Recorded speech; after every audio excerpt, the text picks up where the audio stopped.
Mesdames, Messieurs, Verlaine, le poète, paraît aujourd'hui un peu fané, un peu dépassé, et même périmé.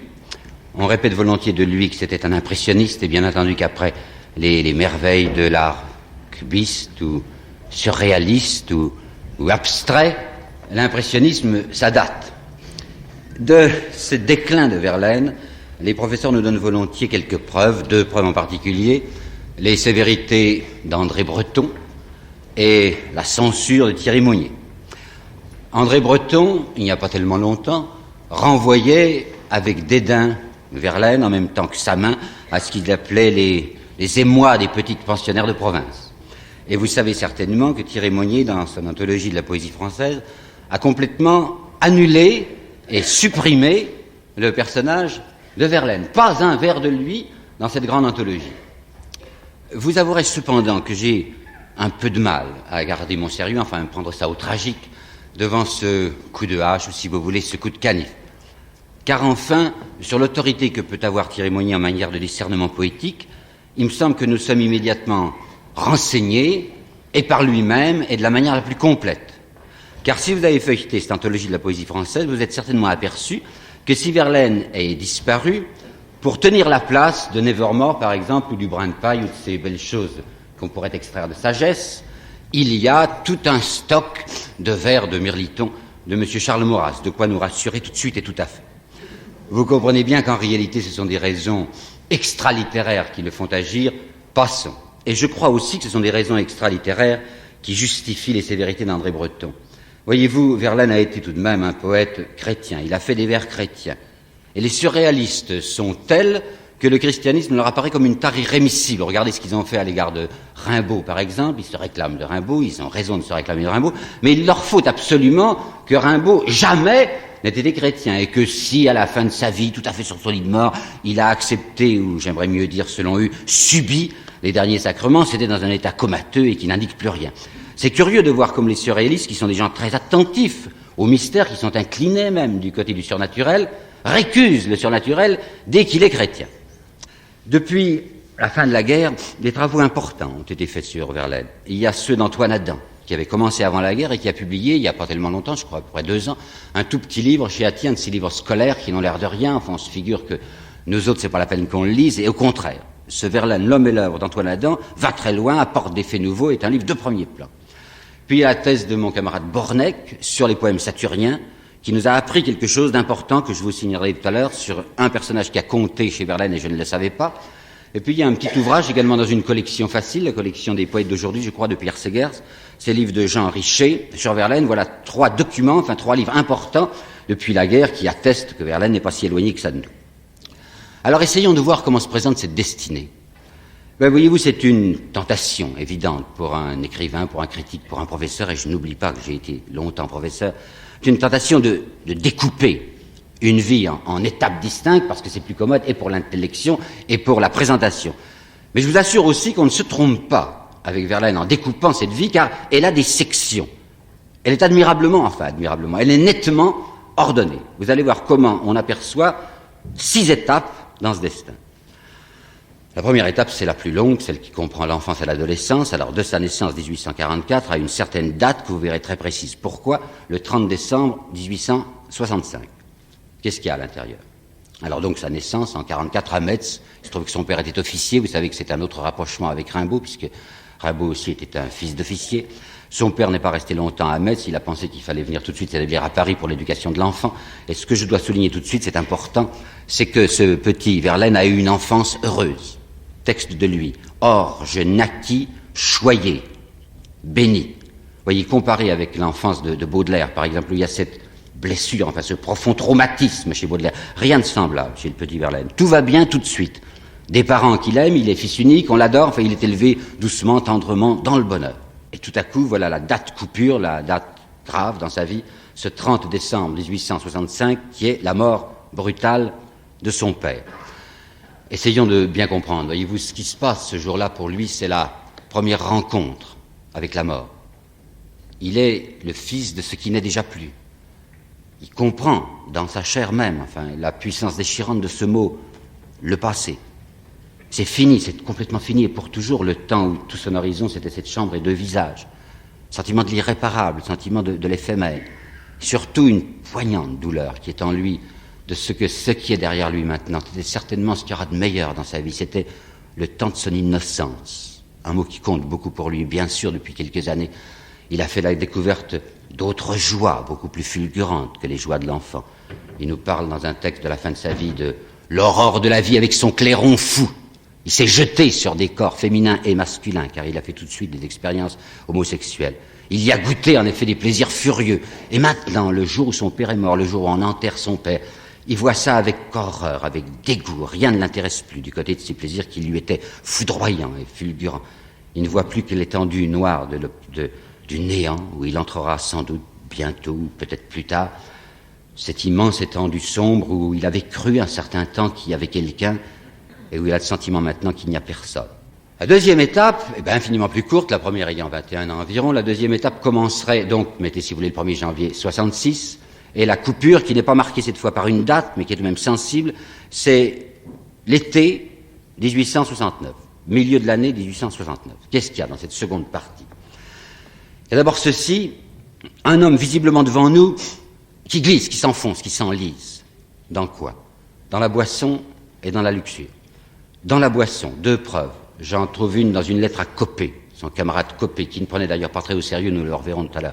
Une lettre de juin 68 à Copé, une lettre goguenarde et assez ricanante où il lui dit « Je me remets comme je peux de 3 jours de cuites excessives ». S'il écrivait ça en riant, je crois que sa mère avait lu ça, elle aurait moins ri que lui. Puis d'autre part, un petit détail qui nous a été fourni par Porcher dans son bon livre, livre intéressant, auquel j'ai tout de même à faire un reproche, le Verlaine tel qu'il fut, qu'il avait publié, je crois, en 1937. C'est ce petit détail des funérailles d'une tante de Verlaine, tante du côté de sa mère, qui était morte au début de l'année 69 à Palaiseul sur la frontière belge. Alors voilà le détail. On a les comptes de l'enterrement, les frais d'enterrement. Alors il y a les frais pour le corbillard, les frais pour le service religieux, et puis il y a, au bas de la note, et 5 francs pour eau-de-vie de Genièvre livrée à M. Paul. On avait envoyé Paul Verlaine pour représenter la famille. L'eau-de-vie de Genièvre, à ce moment-là, c'est M. Porcher qui a fait le calcul, coûtait 1 sou, le petit verre. Alors tout de même, 5 francs, ça fait 100 sous. Par conséquent, en moins de 48 heures, il avait bu ses 100 petits verres d'eau-de-vie de Genièvre. Bon, voilà pour la boisson. Et maintenant, la luxure. Regardez ce qu'il publie dans les années où nous sommes. C'est uniquement charnel. Il y a même un livre de lui qu'il ne publiera que, comme on dit, sous le manteau. Il le fait éditer en Belgique, ça s'appelle Les Amis. Il le signe Pablo de Erlagnez, et c'est un livre de poèmes saphiques. Mais alors, son livre public, son livre ouvert, c'est Les Fêtes galantes. Quand on pense Fêtes galantes, on pense à Watteau, bien sûr. Alors, on s'imagine de beaux jardins, avec un ciel pur, quelque chose d'à la fois blanc, bleu et rose. Mais lui-même, Verlaine, nous a avertis sur l'interprétation des Fêtes galantes d'une manière qui est bien intéressante. Vous me direz qu'on n'avait pas besoin de l'avertissement parce que quand on lit bien le texte, on voit ce qu'il y a dessous. Mais c'est lui qui a pris la peine de nous le dire. C'est dans un de ces textes de la fin de sa vie qu'on ne lit pas assez. C'est ça qui est précieux dans l'édition de la Pléiade, vous savez, des Verlaine tout entier en un volume. Parce qu'on peut avoir là les poèmes de la fin, ces livres qu'on ne lit pas comme invectives ou comme les textes posthumes. Je ne sais plus si c'est dans invective ou dans un autre texte, mais c'est tout à fait de la fin, où il parle de ces fêtes galantes. Et il nous dit ceci. D'abord, il parle de ce bourdonnement des guitares, vous savez, qu'on entend dans les fêtes galantes comme dans Watteau. Et il a une trouvaille, il appelle ça les guêpes du désir élégant. Et il dit, sous ce bourdonnement des guêpes du désir élégant, il y a une plainte, il y a le commencement d'un cri. C'est lui-même qui dit encore dans son texte, un pressentiment fait comme une ombre à ses extases. C'est lui qui nous dit, du noir rampe sous ces nuages blancs. Tout le monde observe aujourd'hui, quand on lit les Fêtes galantes, qu'il y a là un côté, un côté lunaire, un côté fantomal. Il y a un goût de la mort, un pressentiment de la mort dans les Fêtes galantes. Et c'est là qu'intervient la trouvaille de mon camarade Borneck, dont je vous parlais tout à l'heure. Borneck s'est aperçu qu'il y avait effectivement une seconde rencontre importante de Verlaine avec la mort dans ces années-là. C'est un personnage épisodique, je n'aurai que cette occasion de vous le nommer, mais ça vaut la peine de le savoir. C'est une cousine à lui, qui s'appelait Élisa Moncomble, qu'il aimait beaucoup. Je crois qu'il l'aimait à la fois charnellement et sentimentalement, Et puis, elle s'était mariée, elle l'avait aidé à publier, même matériellement, enfin, elle lui avait donné de l'argent pour la publication de son premier recueil, Les Poèmes saturniens. Marié, 2 enfants, il continuait à l'aimer beaucoup et respectueusement, et tout à coup, au milieu de l'année 67, je crois, elle meurt. Elle meurt également brusquement, comme le père était mort. Ben, ça le déchire. Il s'aperçoit bien qu'il est sur le bord d'un abîme, enfin, qu'il y a quelque chose de très grave qui se passe en lui, il freine de tous ses muscles, il essaie de se retenir, et c'est le moment où il décide de se marier. Là, je voudrais que nous regardions un instant ce qui se passe. Porcher, qui à mon avis se trompe, Porcher dit que si Verlaine décide brusquement de se marier au milieu des années 68, c'est qu'il a eu un coup de foudre pour une petite fille qui avait 16 ans, vous savez, Mathilde Mottet, qu'il a demi-sœur d'un de ses camarades qui s'appelait Sivry, et qu'elle lui avait paru ravissante, il avait envie d'elle, il n'y avait pas d'autre moyen de la voir que de l'épouser, puis ça lui plaisait beaucoup, corrompu comme il l'était déjà, d'avoir à sa disposition, pour lui apprendre beaucoup de choses, une petite fille de 16 ans. Je crois qu'il y a ça, mais je crois qu'il y a autre chose, et je suis sûr qu'il y a autre chose. Verlaine a peur de lui-même, n'est-ce pas? Il voit qu'il est en train de sombrer. Alors, quand il pense mariage, il pense certainement aux agréments physiques du mariage, mais il pense sûrement aussi foyer, famille, responsabilité. Il se dit, si je m'en sers dans ce temps établi, si j'ai la responsabilité d'une femme et bientôt d'enfants, eh ben, c'est mon salut, vous comprenez? J'aurai l'air du chef de famille et en réalité, il se blottira contre les siens. Il paraîtra leur défenseur, mais c'est eux qui le défendront, qui le protégeront. Alors ça, c'est le début de la 3e période. Et la coupure, vous voyez, c'est le moment où il décide de se marier. Regardez, ça ne va pas être long cette fois, cette 3e période, elle commence donc à cette décision de se marier au milieu de l'année 69, et dès l'automne 71, c'est raté, c'est gâché, c'est fini. 4e période, la période Rimbaud. Rimbaud va surgir en automne 71, et là c'est très défini, arrivée de Rimbaud, on ne sait pas exactement le jour, enfin automne, enfin septembre si vous voulez, 71, et coupure, vous verrez pourquoi, 10 juillet 73. Cette période Rimbaud, on l'a beaucoup étudiée. Je n'aime pas faire de la littérature anecdotique, je ne veux pas vous raconter de détails là-dessus, mais enfin, regardons bien et loyalement simplement ce que c'était. Vous savez que c'est un nommé Bretagne de Charleville, qui était ratcave, comme on dit, qui passait pour être occultiste, qui s'occupait aussi un peu de littérature, mais qui était certainement homosexuel. C'est donc le ratcave machin, la Bretagne, qui a recommandé Rimbaud à Verlaine. Et quand il lui recommande, j'ai l'impression qu'il lui recommande un double titre. Il lui dit c'est un garçon qui a des dons littéraires étonnants, et d'autre part, je crois qu'il t'intéressera pour d'autres raisons. Alors quand Verlaine voit arriver le petit Rimbaud, il l'enveloppe d'un regard de connaisseur. Vous savez, cette figure de mauvais ange qu'il avait, avec cet œil bleu, enfin cette stature assez athlétique. Et en plus, ça l'intéresse encore considérablement lorsqu'il entend Rimbaud lui développer sa fameuse théorie du voyant qui comportait ce long, lent, raisonné dérèglement de tous les sens. Enfin, vous voyez, ça va bien.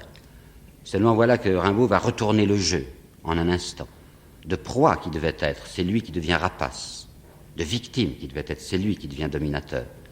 Je crois que Verlaine poursuit un assouvissement et que Rimbaud poursuit une expérience. Verlaine, à côté de Rimbaud, c'est quelqu'un qui a le vertige. Il se sent remorqué par un météore. Vous savez qu'on a retrouvé, au moment de l'emprisonnement, enfin au moment du procès, des vers, bien entendu très secrets, que Verlaine avait écrits sur sa liaison avec Rimbaud. Les 3 premiers, je vais vous les citer. Je suis élu, je suis damné. Un grand souffle inconnu m'entoure. Ô terreur, parsée, dominée. Les textes les plus importants là-dessus ne sont pas ceux qui ont été écrits par des commentateurs, mais ce sont les textes de Rimbaud lui-même. Vous savez que nous avons 2 textes capitaux. Il y a d'abord dans La saison en enfer, Délire 2. Vous savez, il y a Délire 1, Délire 2, c'est Délire 2 qu'il faut lire. Et puis il y a dans les Illuminations, il y a Vagabond. Vous savez aussi que dans La saison en enfer, il s'agit de l'époux infernal et la vierge folle, donc masculin et féminin, en réalité 2 masculins. Mais l'époux infernal, c'est qui? C'est Rimbaud, parce que c'est lui qui mène dans le jeu. Eh bien, prenons le texte de La saison en enfer.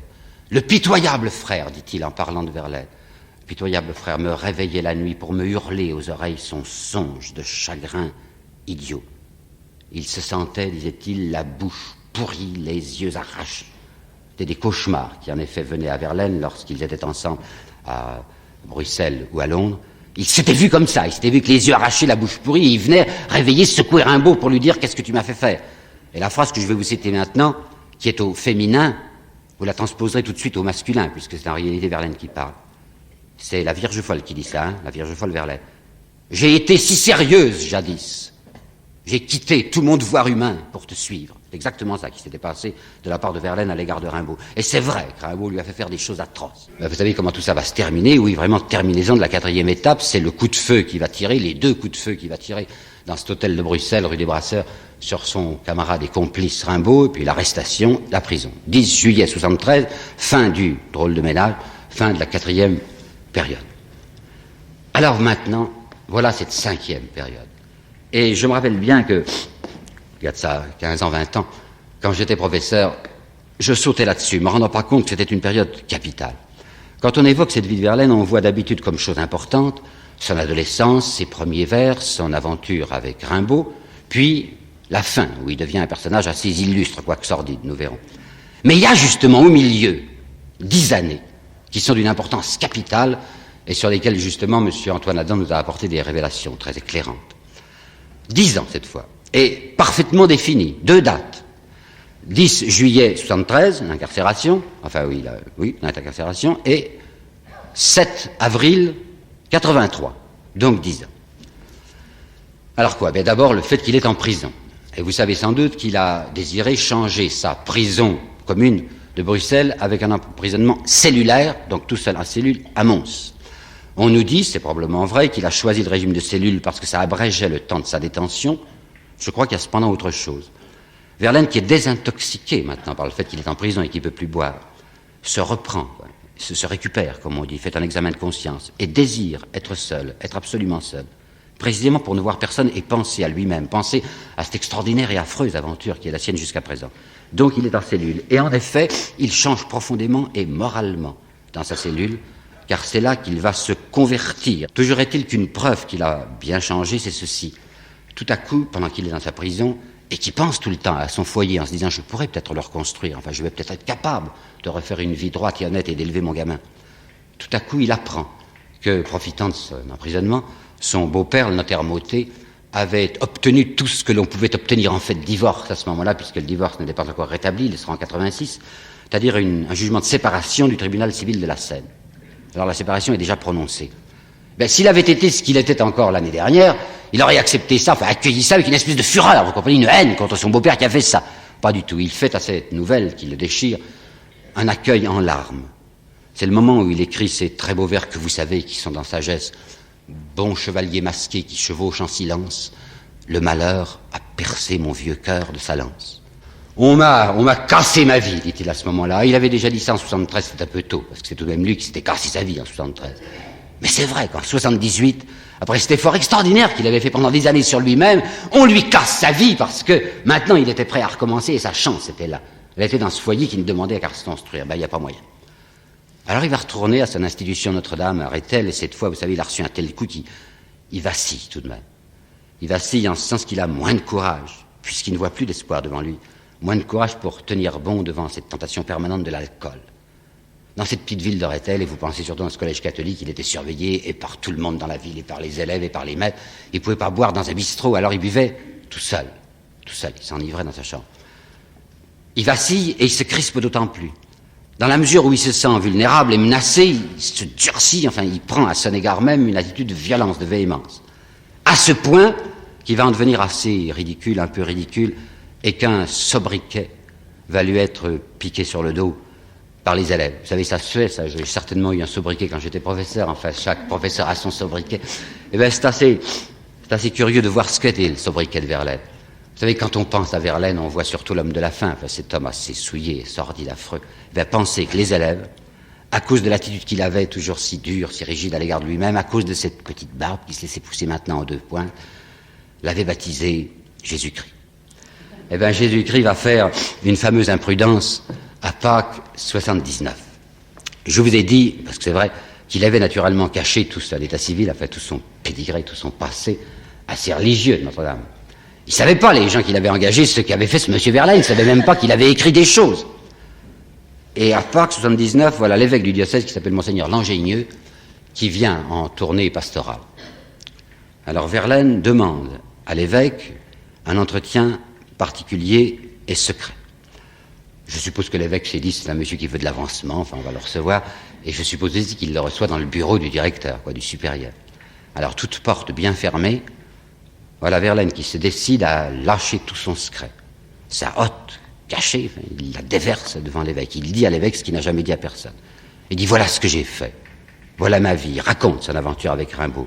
Il dit qu'il est marié, qu'il voudrait retrouver sa femme. Il demande aide, secours, appui, prière à cet évêque. Je ne sais pas ce que Monseigneur Argenieux lui a répondu, mais tout le monde sait la suite. Ben, la suite, c'est l'entretien que je viens de vous dire ayant eu lieu à Pâques 78. En juillet 78, Verlaine reçoit du supérieur de Notre-Dame un petit papier très gentil, très poli, en lui disant qu'on revoit la question des effectifs des professeurs et qu'on n'aura plus besoin de ses services à la rentrée. Balancé. Alors il est balancé et il s'en va pas seul. Il s'en va avec un élève. C'est Lucien Létinois. Ben là aussi, je me suis trompé autrefois. J'ai certainement enseigné à mes élèves que Lucien Létinois, dans la vie de Verlaine, c'était le recommencement de l'affaire Rimbaud. C'est faux. C'est Antoine Adam qui a apporté là-dessus la vérité. Vous savez qui est Antoine Adam? C'est un ancien prêtre catholique qui a quitté l'Église, qui est un homme d'une intelligence extrême. C'est le contraire de naïf. C'est un homme qui a pratiqué la confession, fait qu'il voit plutôt le mal, comme il est en effet. Et j'aurais cru que Antoine Adam aurait forcément interprété l'aventure Lucien Létinois dans le sens pire. Et il y a des raisons de le croire. Mais Antoine Adam, après avoir apporté bien des textes, bien des documents, conclut non. Certainement rien. Bien entendu que Verlaine a lui aussi regardé son petit Lucien, qui avait le même accent que Rimbaud, il venait du même pays, c'était un Ardennais. Il l'a certainement regardé d'abord avec le même regard qu'il avait porté sur Rimbaud. Ce garçon était beau, ce garçon l'intéressait, mais je suis sûr aussi, avec Antoine Adam, que jamais il ne l'a touché. Jamais il y a un geste qui aurait pu donner à cet enfant le sentiment d'une convoitise, d'une concupiscence. Pourquoi? Parce qu'il a considéré cet enfant, cet adolescent, ce jeune homme, comme le fils que le destin lui arrachait, que sa faute lui avait fait perdre. Il a installé Lucien dans un pensionnat. Il lui a trouvé un petit job, je pense qu'il est répétiteur, à l'institution Esnault, qui était à Neuilly. Lui-même n'habite pas avec Lucien, il habite à Boulogne, et il se retrouvait assez souvent, peut-être tous les soirs, quand il faisait beau dans le bois de Boulogne, et vous savez peut-être ce beau texte qui est dans Amour, mon pauvre enfant, ta voix dans le bois de Boulogne. Il se rappelle lorsque Lucien le reconnaissait à travers les arbres et lui criait Verlaine. Puis voilà que, au début de l'année, c'est en mars 1083, Lucien tombe malade. Bon, on ne sait pas ce que c'est, on croit d'abord que c'est pas tellement grave, mais cette fièvre empire, il faut le transporter à l'hospice de la Pitié, c'est la typhoïde, et il va mourir de ce que Verlaine appelle la mort confuse, de la typhoïde, confuse à cause de cette loquacité sinistre de la fièvre, à cause de ces paroles qu'il proférait de plus en plus vite et de plus en plus inintelligibles. Et c'est donc le 7 avril 1883, voilà la grosse coupure, où ce petit lui est arraché. Ça, c'est un sectionnement, je vous assure, pour lui. Il a coupé sur le front du mort une mèche qui gardera perpétuellement sur lui. Il lui avait donné une petite croix en or que le garçon avait sur sa poitrine. Il prend la petite croix, il lui achète une concession à perpétuité avec une grande croix de granit au cimetière d'Ivry.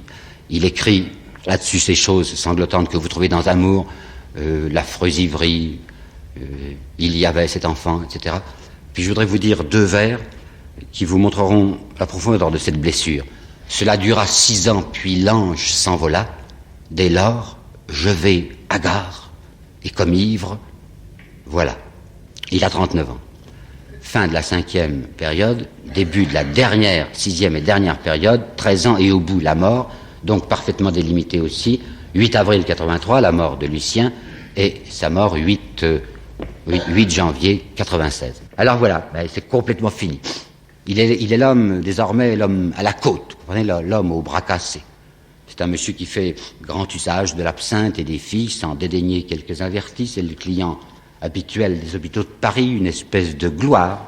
L'entoure maintenant dans une lettre que j'ai retrouvée, qui est inédite, une lettre de 67, à son camarade Xavier Dricard, vous savez, le type qui écrivait autrefois la revue du Progrès social.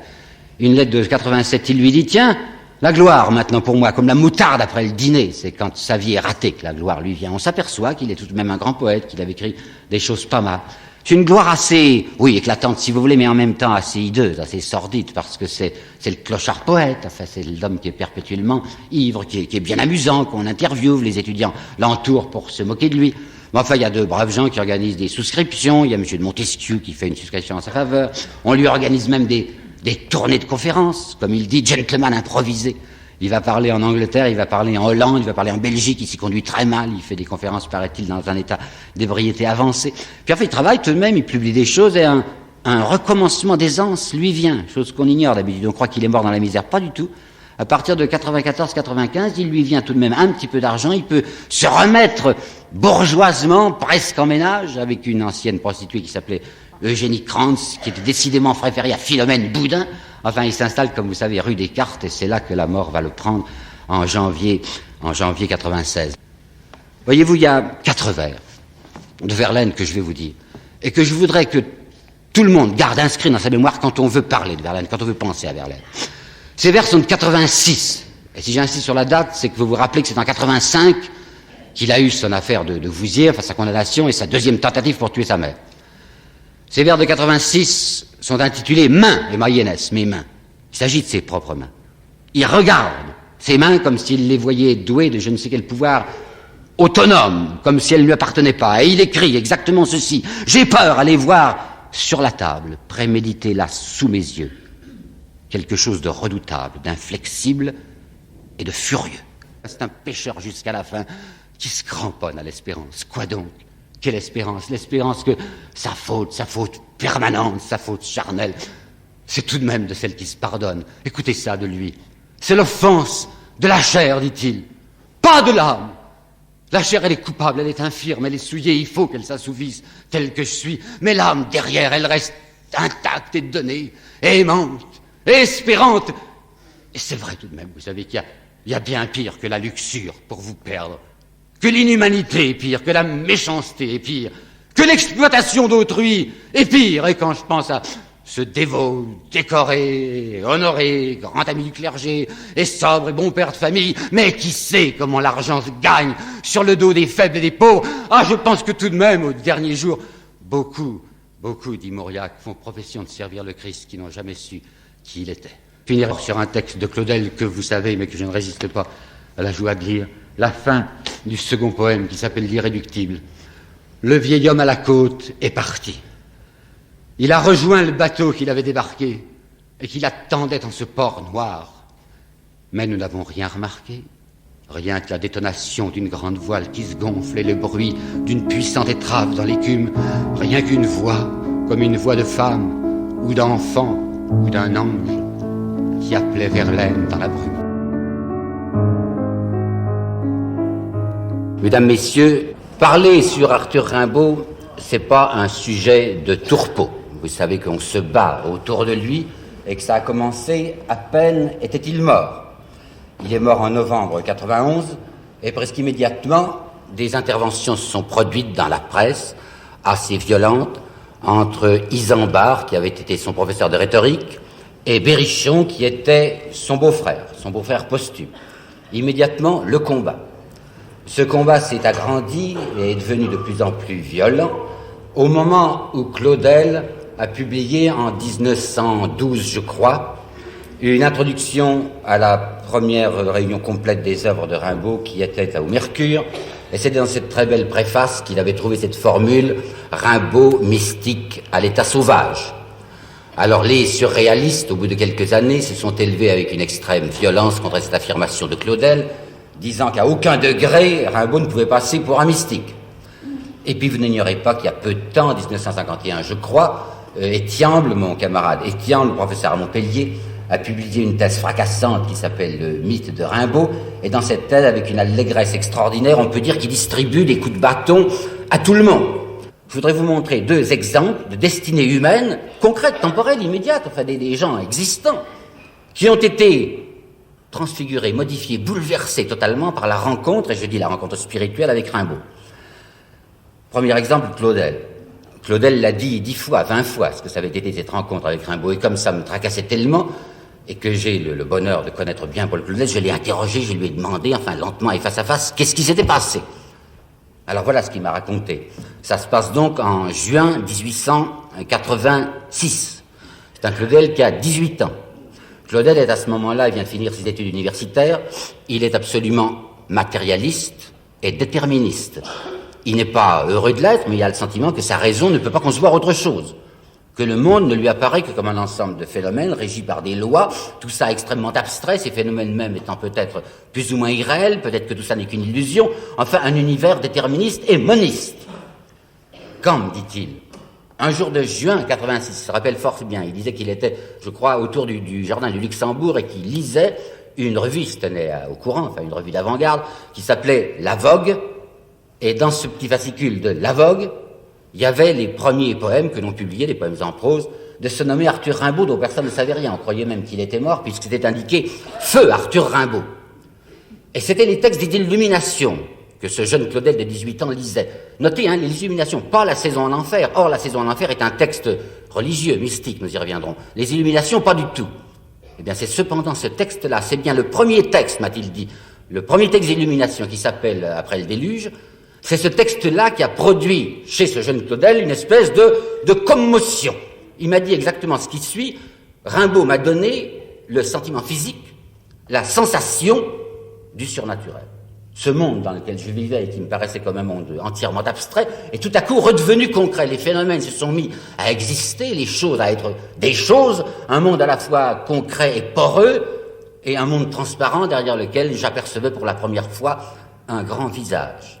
Donc, dit Claudel, c'est Rimbaud qui m'a mis sur le chemin de cette conversion qui s'est produite la même année en Noël, le jour de Noël 1886. Voyez-vous, tout se passe comme si ce jeune adolescent Claudel avait avancé la main dans le noir vers cet inconnu, vers ce jeune mort dont il ne savait rien et qui s'appelait Arthur Rimbaud, et à peine l'a-t-il touché qu'il sent en lui comme une transfiguration de bonheur, comme si un pouvoir était sorti de lui. Bon, voilà le cas Claudel. Puis alors un autre cas tout à fait différent et que j'ai choisi à dessein parce que c'est quelqu'un qui ressemble bien peu à Claudel et qui ne travaille pas comme lui dans la littérature, dirais-je, édifiante, c'est Miller, Henry Miller, vous savez, le Miller des tropiques du Cancer et du Capricorne, c'est pas tout à fait la même chose que Claudel. Eh bien, Miller raconte dans son livre Rimbaud, en 1938, que lui, Miller, vivant à Paris, en 32, je crois, 32-33, vivant dans le désordre et le dégoût, il a rencontré, spirituellement lui aussi, enfin Rimbaud, il a ouvert un livre de Rimbaud. Eh bien, Miller, qui ne connaît pas probablement ce qu'a dit Claudel, emploie involontairement les mêmes mots. Miller parle lui aussi de commotion de sa substance. Il dit, ce Rimbaud que je ne connaissais pas m'a réappris l'espérance. Alors je voudrais voir si c'est vrai que les deux Rimbaud sont, comme on dit, insuperposables, s'il y a un abîme entre le premier et le second. Alors on va essayer de voir s'il n'y a pas des persistances dans le second Rimbaud, le négociant, d'éléments qu'on assigne d'habitude au premier Rimbaud seul, Rimbaud le poète. Ben, regardons le style d'abord. Vous m'arrêtez tout de suite peut-être en me disant mais il n'y a pas de style dans le second Rimbaud, puisque justement son propre est de ne pas écrire. Si, il a écrit des lettres cursives, enfin des missives à sa mère. Eh bien il me semble que quand on lit bien, ligne par ligne, ces lettres de Rimbaud aux siens, on voit là la trace de l'écrivain qui n'est pas mort. Tenez, premier exemple, 78, il est à Gênes, novembre 78. Il vient de traverser à pied le Gothard, novembre, donc le Gothard était plein de neige. Et il raconte en quelques lignes à sa mère ce que c'était que cette traversée du Gothard, où il neigeait et où on marchait dans la neige, si bien qu'on ne voyait rien. Alors il dit, figure-toi un embêtement blanc. Embêtement blanc, c'est un mot d'écrivain. À un autre moment, lorsqu'il est à son harar et qu'il veut aussi expliquer à sa mère ce que c'est que ces pays, il dit que c'est des contrées assez sauvages et qu'en plus son état d'esprit est mauvais et plutôt désespéré. Alors, il a une jonction, enfin un substantif et un adjectif qui, à mon sens, sont encore une preuve d'écrivain puisqu'il dit « J'habite des régions désespérées ». Région désespérée, c'est encore un mot signé l'écrivain, signé Rimbaud. Deuxièmement, la persistance de son côté dur. Il se vantait, il aimait beaucoup se vanter, le jeune Rimbaud, il se vantait de n'avoir pas de cœur. Ma supériorité à moi, disait-il, c'est de n'avoir pas de cœur. Il écrivait ça à 18 ans. Eh bien, quand il écrit à sa mère, qu'il a 25, 30, 35 ans, ses lettres à sa mère sont assez curieuses quand on en regarde la présentation. Et je me rappelle avoir trouvé chez un marchand d'autographes il y a quelques années une lettre de Rimbaud que j'ai pas pu acheter parce qu'elle était trop chère et qui commençait par « chers amis » au pluriel. Alors je m'étais posé la question, je me dis à qui écrit-il, à quel groupe d'amis? Ben, je me suis aperçu que « chers amis », c'est sa mère et sa sœur. Masculin pluriel, « chers amis ». Parce qu'il ne veut pas dire « ma chère maman, ma chère petite maman », enfin pas question, il est ennemi des effusions sentimentales. Et comment termine-t-il? Je vous embrasse? Jamais. Il met bien à vous. Et comment signe-t-il, ce garçon qui écrit à sa mère? Son prénom, Arthur? Jamais. Il met A Rimbaud ou Rimbaud tout court. Alors vous voyez que dans le second Rimbaud, il y a tout de même la dureté qui se maintient. Troisième persistance, du premier dans le second. Troisième persistance, le côté violent.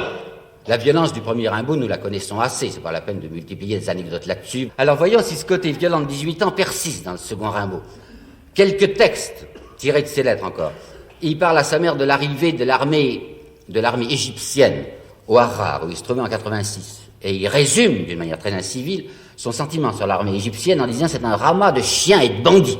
Et ensuite, en 85, le voilà qui s'est brouillé avec ses employeurs. Il est employé de la maison Bardet, Vianney et compagnie, qui est une maison de Marseille et Aden, et il lui est de dire à sa mère qu'il ne s'est pas entendu avec les employeurs et qu'il a rompu le contrat. Il écrit ce qui suit. J'ai rompu avec ces ignobles pignoufs qui prétendaient m'abrutir à perpétuité. Il y a le ton se maintient. Et enfin, comme sa mère a eu l'imprudence de lui demander quel est ton état d'esprit, mon garçon, enfin, comment te sens-tu? Mon état d'esprit, répond-il, l'ennui, la rage continuelle au milieu de nègres aussi bêtes que canailles. Donc la violence continue, vous voyez, ça se ressoude. On nous dit qu'à l'égard de sa mère, il n'est devenu gentil que dans sa, non pas vieillesse, puisqu'il est mort à 37 ans, mais enfin dans son âge mûr. Et on nous cite de jolies choses de lui, par exemple, qu'il écrit à sa mère qui lui a reproché de l'oublier. Comment vous oublierai-je? Je pense à vous, je ne pense qu'à vous. C'est vrai que le premier Rimbaud, quand il parlait à ses camarades, et même à son professeur Isambard, était très insolent à l'égard de sa mère, et qui disait des choses invraisemblables sur elle. Vous savez, la Moselle, la mère Rimbe, la Daronfe, enfin tout ce que vous voudrez, la bouche d'ombre encore. Ça, c'était pour la montre, si je puis dire, pour la façade. Mais je vous apporte une petite lettre, elle est connue, mais enfin, il faut la regarder de près. Une lettre du 5 septembre 70, au moment où j'ai à fond le premier Rimbaud, le premier Rimbaud révolté. 5 septembre 70, c'est écrit de Paris, c'est sa première fugue.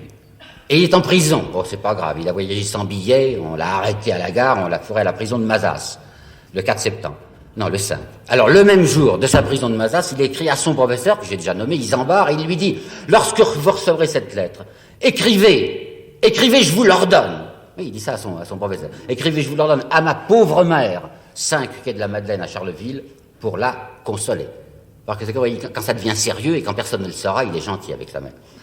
Et puis on n'a pas assez remarqué non plus qu'au pire moment de sa liaison avec Verlaine, il revient au foyer au moins 2 fois. Et à des dates, je n'ai jamais vu ça remarquer, et ça me paraît tout de même remarquable justement, et il y a des dates particulièrement choisies pour toucher sa mère, pour lui faire plaisir. Il revient pour Noël 72, et il revient pour Pâques 73. Puis on n'a pas remarqué non plus qu'à 2 reprises au moins, du moins à notre connaissance, il fait venir sa mère auprès de lui, là, à l'étranger, où il est si souvent. Et vous savez, cette paysanne de Charleville, elle n'aimait ni voyager, ni d'y penser. Et bien tout de même, quand elle voit son garçon, en juillet 74, qui se dit malade, à la fois mentalement, enfin, moralement et physiquement à Londres, ben elle n'hésite pas, elle vient, il est très content qu'elle passe 3 semaines près de lui, et elle est tout triste quand elle s'en va.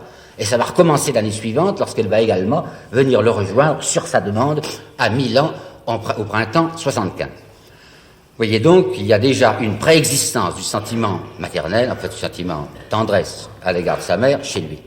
Et deuxièmement, ce qu'on pourrait appeler la tendresse humaine, plus générale, la charité. Eh bien, ça aussi, on nous affirme que c'est seulement chez le second Rimbaud que ça apparaît. Et c'est Isabelle qui nous dit même, oh, mon frère était d'une charité. Vous savez, Isabelle, la sœur, elle est un peu douteuse, n'est-ce pas? Elle nous dit que son frère était extraordinairement bon et que les indigènes au Harar l'adoraient. Et que quand il a été obligé de quitter le Harar en février ou en mars 91, et il pleurait, ces nègres. Enfin, il pleurait tellement que le désert en est si ruisselant. Vous vous rendez compte que c'est une plaisanterie. Alors, il ne faut pas interroger Isabelle, mais il faut demander à quelqu'un qui n'avait pas intérêt à mentir. Bardet, l'employeur, le patron, Bardet. Bardet a été interrogé par Bérichon. Il y a une réponse de Bardet en 97, je crois, sur la question justement du sentiment fraternel, la charité chez Rimbaud. Et Bardet, l'employeur, le commerçant Bardet, répond oui, c'est vrai. Sa charité était aussi large que discrète. Bon, alors c'est d'accord. Le second Rimbaud est charitable, s'occupe d'autrui. Mais le premier pas du tout, paraît-il. Eh bien, regardons-y de près encore. Vous connaissez les effarés. Tout le monde a appris ça, mes gosses le savent par cœur, les effarés. Vous savez, les 5 petits dans la brume qui sont accroupis, que Rimbaud regarde, qui sont là, vous savez, devant le soupirail d'un boulanger. Regarde le boulanger faire le lourd pain blond et dit Rimbaud, ils sont si fortement accroupis que leurs culottes crèvent et que leurs chemises tremblotent au vent d'hiver. Il les appelle ces 5 petits Jésus pleins de givre. Bah, c'est pas tout de même la marque d'un cœur de pierre. Et puis, le dormeur du Val. Le dormeur du Val, c'est l'histoire, un sonnet, vous savez, d'un jeune soldat que Rimbaud a vu au début de la guerre de 70. Il était là autour de sa ville natale, de Charleville, la guerre s'est développée là, et au fond d'un vallon qui décrit, un petit vallon tout gentil, avec un ruisselet, il a vu un tout jeune soldat français qui avait l'air de dormir, qui avait la nuque dans le cresson, mais qui avait un sourire un peu douloureux, comme un enfant malade qui dort. Alors il s'approche et il lui voit, dit-il, 2 trous rouges aux côtés. Là aussi, c'est la preuve de quelqu'un qui s'est ému. Et dans son poème Le Mal, où il représente les vieilles femmes de Charleville et de la région, qui, parce que c'est la guerre, viennent à l'église avec 2 sous noués dans leur mouchoir. Et quand elles sont à l'église, elles défont le nœud du mouchoir, elles mettent les 2 sous dans le tronc pour que le garçon ne soit pas tué. Et ils les montrent ramassés dans l'angoisse et pleurant sous leur vieux bonnet noir. Là non plus, c'est pas quelqu'un qui est insensible. Et il nous parle du bétail de la misère qu'il voyait à Londres. Et nous savons qu'effectivement, quand il vivait dans les slums de Londres avec Verlaine, il lui arrivait de ramasser un ivrogne qui était sous la pluie et de le tirer pour le mettre à l'abri d'une porte cochère. Et puis surtout, il y a ce mot même de charité qui exerce sur lui je ne sais quel prestige, puisqu'il est 5 ou 6 fois ou 7 fois dans la saison en enfer, quand on lit bien le texte. Et je ne vous apporterai pas toutes ces citations, mais une seule, parce qu'elle est bien importante. C'est cette fameuse phrase qu'on cite bien souvent de Rimbaud qui se représente lui-même à la poursuite, comme il dit, de la clé du festin ancien. Qu'est-ce que c'est le festin ancien? C'est le paradis perdu. Et il écrit dans sa saison en enfer en 73, la charité est cette clé. Qui c'était Arthur Rimbaud? Enfin, comment est-ce qu'on peut se le représenter? Cette œuvre d'Arthur Rimbaud qui est si petite et immense, si petite pour son format, enfin ça tient en rien du tout, vous savez, et immense comme importance, cette œuvre est tout entière emplie d'un même problème qui est la harcelant et obsédant d'un bout à l'autre et qui est le problème religieux. Les titres mêmes nous l'indiquent. Vous voyez par exemple la pièce qui s'appelle « Les premières communions », « Les pauvres à l'église », « Le châtiment de Tartuffe », « Le mal », « La saison en enfer », « Un cœur sous une soutane ». Rimbaud n'habite pas cet univers désencombré qui est par exemple celui où évoluent les personnages de Laclos. Rimbaud n'habite pas non plus ce monde qui est réduit à ses seules apparences, le monde de Gautier, par exemple, dans Les Émaux et Camée. Si je pouvais comparer Rimbaud à quelqu'un, ce serait plutôt à ce Maurice de Guérin, dont vous savez qu'il disait lui-même qu'il se faisait l'effet d'un feu qui brûle à l'horizon entre 2 mondes. Le drame d'Arthur Rimbaud se joue entre Dieu et lui. Rimbaud, c'est quelqu'un que Dieu ne laisse pas tranquille. Et Dieu, pour Arthur Rimbaud, c'est aussi quelqu'un, mais attention, c'est quelqu'un d'intolérable, c'est une présence odieuse. Et bien c'est ça qu'il faut essayer de comprendre. D'où est-ce qu'elle vient, cette extraordinaire colère de Rimbaud contre Dieu? Elle me paraît trop courte, beaucoup trop courte, l'explication que j'ai vue 100 fois répétée d'une espèce d'emportement d'une créature contre un être qui, comment dirais-je, qui contrarie nos convoitises et qui dérange nos assouvissements. Ceux que Dieu gêne sur le plan des mœurs résolvent d'habitude la question par les commodités du scepticisme ou par une répudiation discrète et pratique d'un législateur fastidieux, à moins qu'il ne préfère, comme Diderot, le rire violent de l'athéisme, ou comme Alfred de Vigny, les mines renchéries et les airs pincés du côté du ciel, ou encore une longue gymnastique obscure pour se persuader que l'infamie est honorable et que la veulerie est la forme exemplaire du courage, comme Monsieur Gide. Eh bien non, il ne s'agit pas de ça pour Arthur Rimbaud, ce n'est pas l'obstacle à l'appétit sexuel qui le précipite contre Dieu. Une haine à ce point furieuse prend ailleurs son origine. Où? Un commentateur de Rimbaud, pas la peine non plus de le nommer, prenant texte de son poème qui s'appelle « Soleil et chair » et qui est de mai 1870, « Soleil et chair », nous dit c'est un texte qui est plein d'une espèce de frénésie sexuelle. C'est la preuve qu'il ne l'a pas lu, mais qui s'est dit soleil et chair, un texte qui raconte de la mythologie, ça doit être des Oaristis, enfin toutes sortes de choses dans ce genre-là. Ben absolument pas vrai. Quand on lit le texte, on voit avec surprise que ce garçon de 17 ans, 16 ans et demi, qui est en train d'imaginer une époque mythologique où les êtres sont effectivement des êtres nus, écrit des choses comme celle-ci. L'homme, dit-il, l'homme était chaste et bon. Et la femme, cette femme mythologique, il l'appelle l'être de virginité, dont la fonction, a dit-il, d'élever l'âme humaine de la prison terrestre à la beauté du jour. Voilà ce que Rimbaud écrit, attention aux dates, en mai 1870. En mai 1871, juste un an après. Il écrit Les Petites Amoureuses, que vous connaissez, et il vient d'écrire l'épouvantable Vénus Anadyomène avec la fistule à l'anus. Alors hier, c'était la femme qui était messagère de l'infini et qui apprenait à l'homme la beauté divine.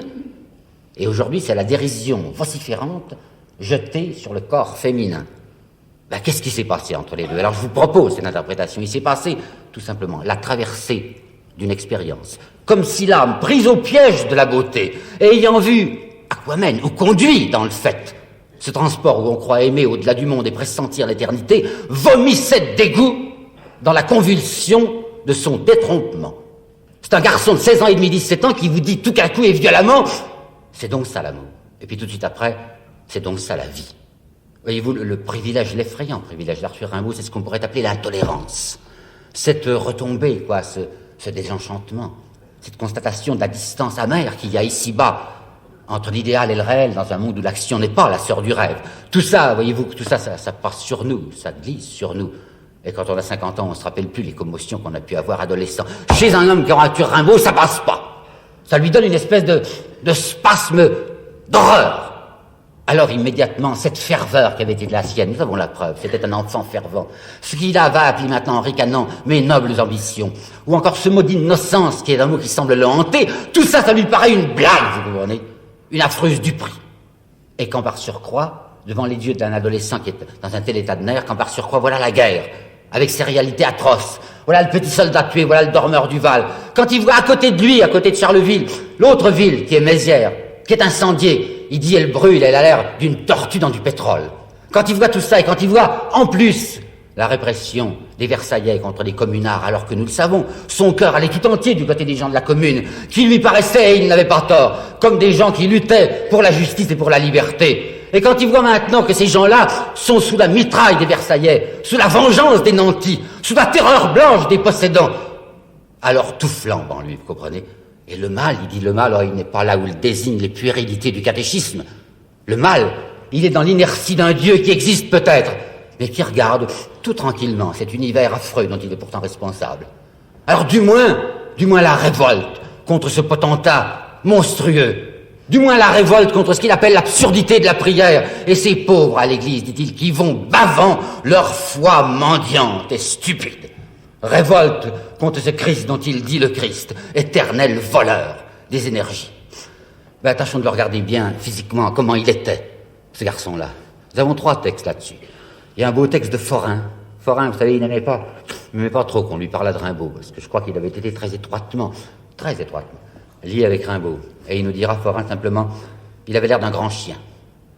Et puis il y a Mallarmé aussi dans son article 97, Mallarmé choisissant ses mots, et vous allez tout de suite voir pourquoi, qui nous dit « Il avait l'air d'une fille du peuple, mauvaisement poussée, avec de grosses mains rouges, de blanchisseuses, pleines d'engelures. » Et puis il y a un texte révélé il y a pas longtemps, c'est dans l'iconographie de Rimbaud, qui est apparu je crois en 46 ou 47, c'est un texte d'un petit poète bien inconnu, mais qui avait écrit une chose intelligente, qui s'appelle Valade.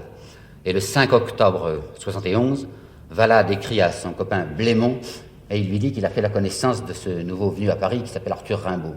Et il lui dit, c'est un môme qui vous fascine et qui vous terrifie, plein de puissance et de corruption. Ben, qu'est-ce qu'il y avait derrière ce front pur de l'adolescent Rimbaud, derrière ses yeux, ces extraordinaires yeux bleus qu'il avait, vous savez, des yeux bleus pervenches avec une bague bleue sombre autour de l'iris. Ce qu'il y avait, on le sait par les brouillons de la saison en enfer, la rage. Un tremblement de rage. Il écrit dans le brouillon, la rage du désespoir m'emporte contre tout. La nature, les objets, moi, que je voudrais déchirer. Pourquoi cette rage? Ben, tâchons de comprendre. Voyez-vous, c'est un garçon qui dit, puisque c'est comme ça ce qu'on appelle les réalités de la vie. Puisque c'est d'une part fétide et d'autre part atroce, alors il faut jouer le jeu à fond. Faut pas faire semblant. Faut pas tricher. Cette abjection qui est la nôtre, il faut l'assumer à plein. Il faut s'y rouler avec une espèce de défi de passion noire et de provocation. Et que le langage même s'emplisse de ce stupre à quoi se réduit notre condition. Et il écrit à son professeur Isambard, qui a dû recevoir un coup au cœur, « Je m'encrapule le plus possible ». Dans son encrapulement, il a une idée derrière la tête, vous comprenez? Il fait un espèce de voyage au bout de la nuit, avec l'idée que ça te conduira quelque part. Comme il l'a dit lui-même, dans une forme à la fois elliptique et abrupte, ça me conduira à savoir pourquoi, c'est-à-dire à comprendre le mot du secret. Et sa théorie, que vous connaissez bien, c'est sa fameuse théorie du voyant. C'est dans une lettre du 15 mai 1871 à son camarade Demny qu'il explique. Je crois m'être à peu près mis dans la tête 3 ou 4 phrases sur le voyant. Il dit ceci. Le poète se fait voyant par un long, lent, raisonné dérèglement de tous les sens. Alors il devient le grand malade, le grand maudit, le grand criminel et le suprême savant, car il arrive à l'inconnu. Et quand, dit-il, et quand affolé, il finirait par perdre l'intelligence de ses visions, il les a vues. qu'il crève dans son bondissement par les choses inouïes et innommables. 15 mai 71. Attention, 2 jours avant, le 13 mai 71, et écrivant cette fois à son ami Isambard, ce que je viens de vous dire est à Demny. Le 13 mai, écrivant à Isambard, il lui écrit encore plus concrètement ceci. « Je me fais cyniquement entretenir. Je déterre d'anciens imbéciles de collège. Tout ce que je peux inventer de bête, de sale, de mauvais, en parole et en action, je le leur livre. On me paie en boc et en fille. Bête, sale, mauvais. Vous avez entendu, ces 3 mots sont là. Ils sont dans la lettre noir sur blanc. Ils sont là avec leur totalité de signification. Ce qui veut dire que c'est quelqu'un qui a choisi le mal, les yeux ouverts, et sachant que c'est le mal. Alors dans la même lettre à Demny, d'où je tire la citation que je viens de vous apporter, à 3 cm de distance, un peu plus bas dans la lettre, il y a la preuve de la mauvaise conscience. La preuve du garçon qui cherche tout de suite à se disculper. Car il écrit exactement ce qui suit. Ce n'est pas du tout de ma faute. J'ai tort de dire je pense. Je devrais dire on me pense. Je est un autre. Ce qui signifie je, moi, Arthur Rimbaud, le vrai Arthur Rimbaud, je suis conduit, dominé par une force qui me pousse par les épaules, une force que je ne peux pas nommer, qui s'appelle peut-être Fatum, destinée, destin, Dieu, Satan, je n'en sais rien, mais une force contre laquelle je ne peux rien, sinon me taire et obéir et prononcer les paroles qu'elle me dicte. Voilà exactement ce que nous dit Rimbaud dans ce texte extraordinaire, Je est un autre. Mais, à travers ce grondement de brasier de la saison, mais elles y sont, les propositions de l'espérance. Elle y est, la nostalgie de la pureté. Il y est l'espoir d'une grande lumière où se dissoudront tous les obstacles. Est-ce que c'est la peine que je vous cite les plus beaux textes de la saison qui apportent cet accent, comme dit Claudel, cet accent d'une pureté édénique? Vous vous rappelez peut-être quand Rimbaud écrit « J'ai reçu au cœur le coup de la grâce ». Vous vous rappelez quand il dit encore « Le chant raisonnable des anges s'élève du navire sauveur ». Ou encore dans le texte que je trouve tellement beau sur le bonheur.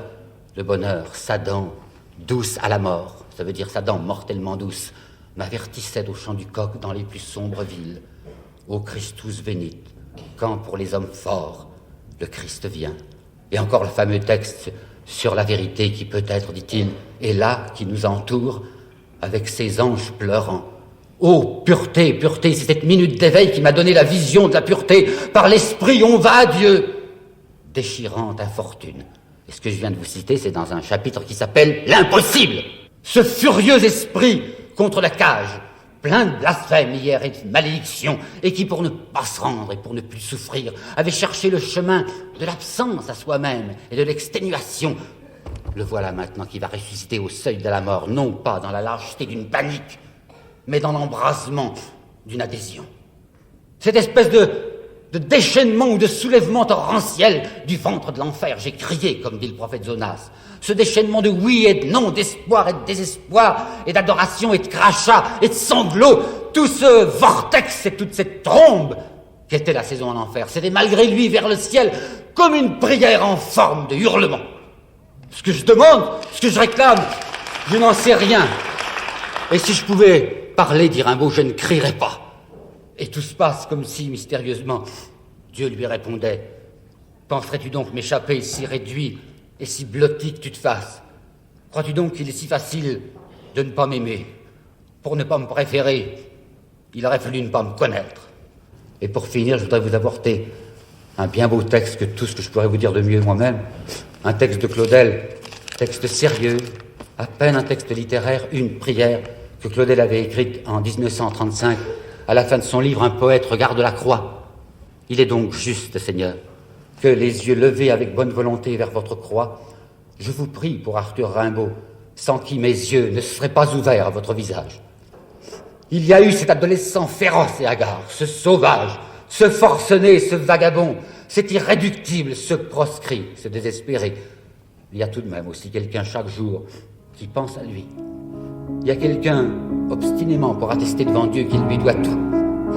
Il y a quelqu'un, pour lui, devant Dieu, comme il peut, qui ne cesse de demander pour lui.